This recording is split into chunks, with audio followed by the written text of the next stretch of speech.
وانتي مين فيهم؟ أنا اللي هضمن لك حق الاختيار من غير ما يبقى تمن البهدلة. قول لي بقى، أنت هنا بقالك قد إيه؟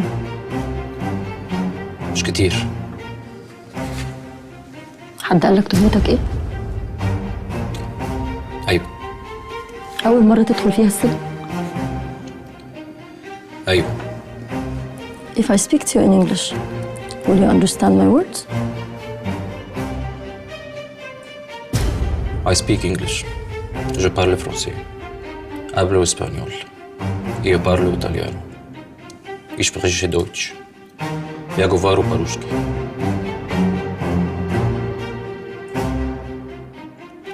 أسهل حاجة اللغات، أصعب حاجة التواصل.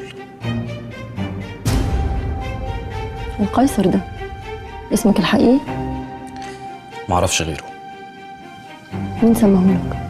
معرفش. بس عارف فين؟ في سجن تاني. هو أنت مش لسه قايل إن دي أول مرة تدخل فيها السجن؟ السجن مش حيطان وأسوار حواليه. السجن ممكن يبقى في راسك، حاجة بتخافي منها، بني آدم بيتحكم فيكي حتى لو كانت فكرة. سجن. أفهم من كده إن كان في حد بيتحكم فيك؟ انت شايفة اني ممكن اكون خايف من حاجة؟ ما أظنش. واحد زيك باين قوي من طريقة كلامه إنه بيختار كل حرف بينطقه. اللي بيعمل حساب للكلام بيعمل حساب للغلط. يخاف من إيه؟ انا هنا لاني اخترت اكون هنا.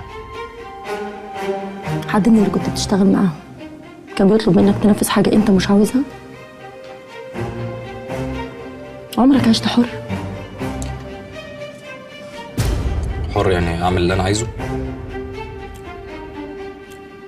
الحرية مش اني اعمل اللي انا عايزه، الحرية اني ما اضطرش اعمل اللي انا مش عايز اعمله.